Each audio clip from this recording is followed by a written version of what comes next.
Apple a souvent des fiches de spécification décevantes.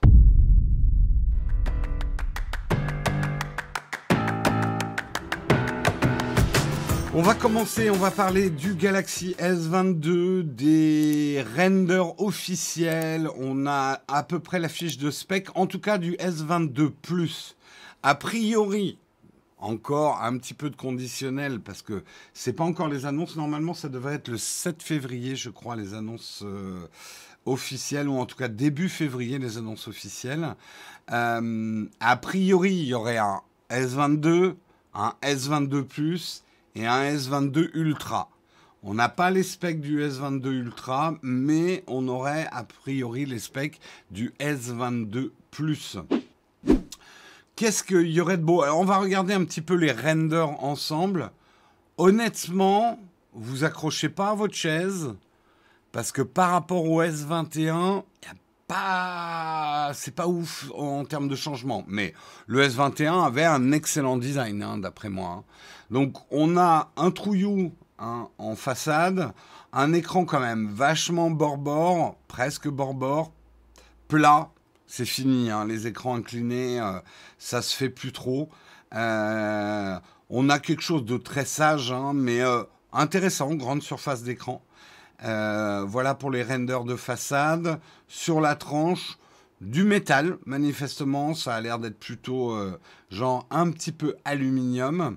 Un dos qui a l'air d'être en métal, pas l'air d'avoir une finition verre ou alors verre dépoli. On a un petit peu le même type de placement des appareils photo avec cette espèce de structure qui est noyée dans la masse en fait, que j'aime assez moi, hein. J'avais bien aimé sur le S21, tout le monde n'aime pas. Voilà un petit peu pour les renders de à quoi pourrait ressembler le S22 Plus, hein. Je précise, c'est pas le Ultra. Le Ultra aura probablement 4 appareils, 4 combinés, enfin 4 appareils photo APN, puisque je vous rappelle qu'on ne dit pas juste capteur, puisque c'est objectif plus capteur. Quand les smartphones auront autant d'objectifs que les machines qui patrouillent dans Matrix, ils se rendront compte que ça fait flipper. Ouais, je sais qu'il y a une phobie, hein, comme ça, de trous derrière les smartphones. Ça a un nom, j'ai oublié, ouais. Oui, je sais, la notif, il y avait une erreur. C'est lundi matin, hein, j'étais pas bien réveillé. On va dire ça. On va dire ça. Je reviens sur le gestionnaire de stream. J'enlève juste ça. Hop. Voilà qui est mieux. Merci Pierre Dinis pour ton 15e mois d'abonnement. Merci beaucoup à toi. Alors, qu'est-ce qu'il y aurait d'autre? Donc, 3 appareils photo, effectivement. Est-ce qu'on en sait plus? Oui, je crois que c'est après. Ça, c'est que le design. A priori, en tout cas, puisque c'est une info qui nous vient d'Angleterre, en tout cas au UK, il y aurait bien l'Exynos 2200. Je sais qu'il y a une rumeur qui court que Samsung serait peut-être en train d'abandonner l'Exynos. A priori, non, hein, ça sera comme d'habitude pour l'Europe et une partie de l'Asie, l'Exynos. Un capteur de 500 mégapixels pour l'ultra grand angle sur le S22 Plus. Adaptative Pixel Technology.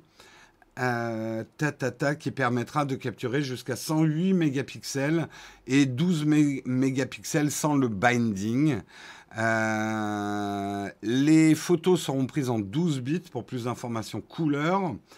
Le S22 Plus aura un écran de 1750 nits, qui est pas mal du tout. Le poids serait de 195 grammes contre 167 grammes pour le S22. Et le S22 Ultra, lui, sera un poids lourd à 228 grammes. A priori, le S22 Plus aura une batterie de 4500 mAh, ce qui est gros, avec de la charge rapide à 45 watts. C'est à peu près tout. C'est à peu près tout, ce qui nous prouve... Ah oui, un écran de 6,5 pouces. Oui, c'est à peu près ça. Je vous montre la fiche de spec. Ce qui nous prouve encore une fois, j'arrête pas de le dire, mais personne ne me croit, que les fiches de spec de nos jours c'est pas ça qu'il faut faire en marketing. C'est pas ça qu'il faut faire en marketing. C'est un peu boring, effectivement. Je dirais que c'est un petit peu... comment dire? C'est un petit peu si tu appréciais la cuisine en ne lisant que des recettes. C'est des ingrédients.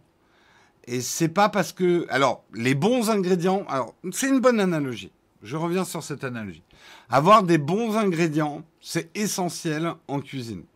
Tu peux avoir la meilleure recette du monde si tu as mis des ingrédients médiocres dedans ou périmés, tu n'auras pas un bon plat. Ça, c'est clair.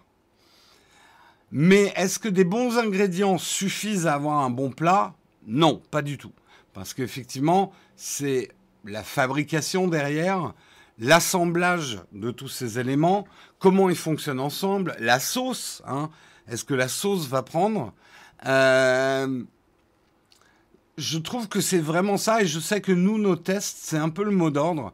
Nos tests de smartphone essayent de s'éloigner de plus en plus de la fiche de spécification. Et je ne vais pas vous mentir, c'est un peu Apple qui nous a appris à faire ça aussi. Apple a souvent des fiches de spécification décevantes. Mais la sauce prend bien derrière. C'est bien assemblé.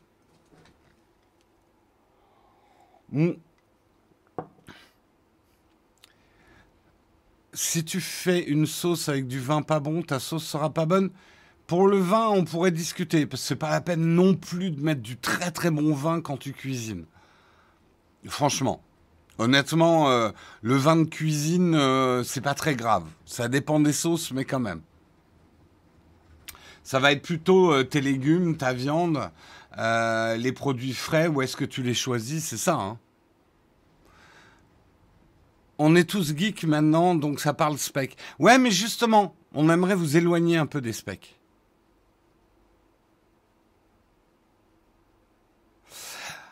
Alors, je suis d'accord avec toi. Il y a un moment, il faut la regarder, la fiche de spec. Mais je pense que c'est pas le seul argument aujourd'hui pour choisir un smartphone. Loin de là.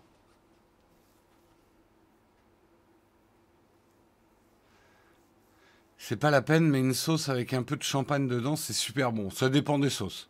Mais d'accord avec toi, Jess. Toujours une émission de tech ou de cuisine. Va savoir. Ouais, je pense pas que le vin soit un ingrédient majeur en cuisine, hein. Coucou Zurich, salut Siamos. Bah, la course aux mégapixels, on en a parlé. D'abord, la photo, parlons-en 5 secondes parce que j'ai pas grand-chose d'autre à dire sur le S22+. La photo, c'est spécial. C'est à la fois un art et une technique. Une bonne photo peut être prise avec une boîte de Pringles. On vous le répétera et c'est vrai. La photo, pour moi, c'est d'abord le cadrage, le choix de sujet, la composition de la photo qui fait la qualité d'une photo. Après, oui, il y a de la technologie dans une photo. Et on ne peut pas dire qu'elle ne soit pas importante du tout. Encore une fois, ça dépend ce que vous voulez faire de votre photo. Il y a des photos qui ont été faites au Polaroid qui ont marqué le monde. Il y a des photos floues qui sont hyper importantes, soit dans l'art photo, soit dans le photoreportage. Il y a des photos ratées techniquement qui sont hyper réussies. Donc, la photo est à la fois une expression et une technique. Donc, c'est très difficile pour nous qui sommes des testeurs de vous dire, bah, il y a des bons appareils photo dessus. Ça vous empêchera pas de faire des photos de merde, d'avoir un bon appareil photo en fait. Et c'est pas parce que vous avez un appareil photo de merde que vous allez faire des mauvaises photos. C'est difficile à expliquer. Il y en a beaucoup qui sont encore butés sur la fiche de spec de l'appareil photo. Oui, mais j'ai plus de mégapixels, donc je devrais faire des bonnes photos. Non, non.